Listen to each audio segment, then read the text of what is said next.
The director of the FBI, while speaking to reporters on Wednesday, pointed to the viral video effect as a possible reason for the spike in crime in many U.S. cities. While his evidence is anecdotal, he claims he's spoken with many police officials who say the fear of ending up on video makes cops less able to police aggressively and effectively. So this is James Comey, director of the FBI. He previously got into some hot water for referring to the Ferguson Effect that happened, of course, after the shooting in Ferguson, where there were uprisings and people were very angry about police brutality and what have you.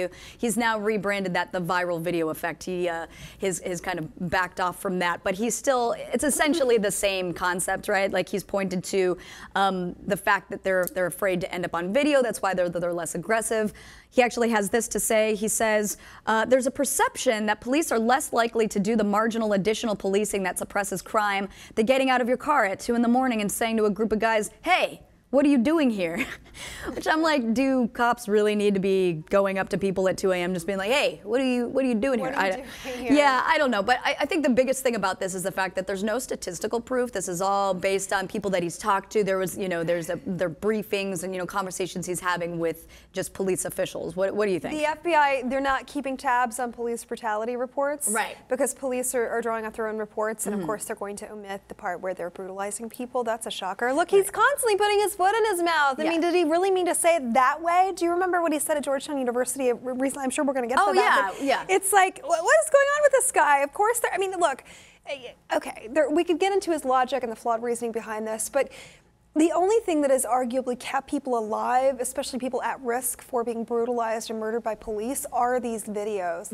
Let's just be frank. Well, and I just think, I mean, and many people have pointed to the fact that because he has no proof, he shouldn't be talking. I mean, even the executive director of the National Fraternal Order of Police has said, okay, guy, you should stick to what you know, because he's basically saying that cops don't do their job because they're afraid, and he has no proof of being sued or censored or just looking back, beating the hell out of people. Which one? I mean, what are we exactly talking about in terms of fear here? That exactly. I mean, we get it. We get what kind of damage viral videos can do. It can destroy people's careers. At the same time, I don't think the idea of, negating the value of body cameras or people videotaping police officers is the way to go about it. I mean, and he talks about, okay, so to get to your point about the Georgetown thing, so it was, he was speaking at Georgetown University last year, and he was acknowledging the connection between police being biased in terms of race. That there's racial bias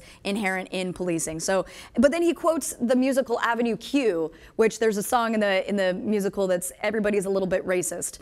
Which again, it's like, okay, well, you're like, that's great that 10-year-old. At least you own it, right? Yeah, exactly. So it's on one hand he's acknowledging that, but then kind of coming back and saying like he didn't want to get in trouble for saying Ferguson Effect, but then he's talking about viral video effect. Of course, that's gotten many mixed feelings from people.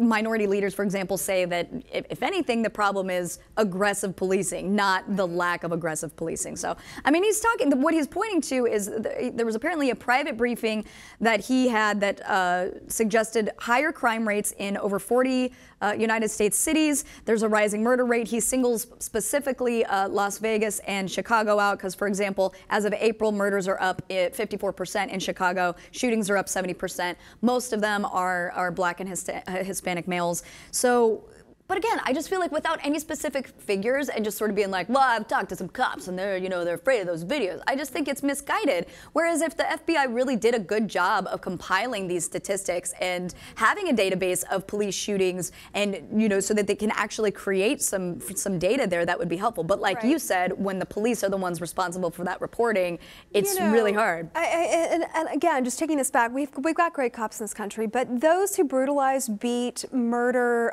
suspects, Joya, the national debate, the narrative is changing so much because of these videos, and we're even seeing policy shifts, like in Ferguson, where the DOJ, they had to implement an entire policy shift with the police force there because there's an issue, which is the rudimentary training of police officers being allowed to victimize, to bully, to brutalize citizens. And, thank goodness that's changing, and it's all because of these videos.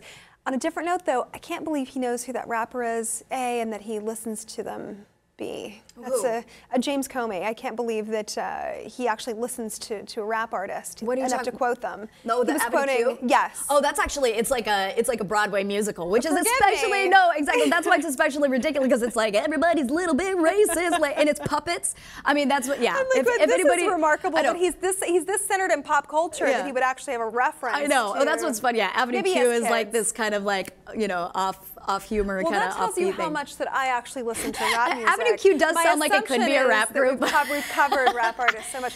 Anyway, back to him and these comments. You know, maybe there's something to that statement. That I mean, and again, I don't think that he's certainly entitled to say what he's heard from people. But I think without the statistical evidence to back it up, I think that he should probably like back off a little bit. And at the same time, I don't think that people should stop videoing the police because I think.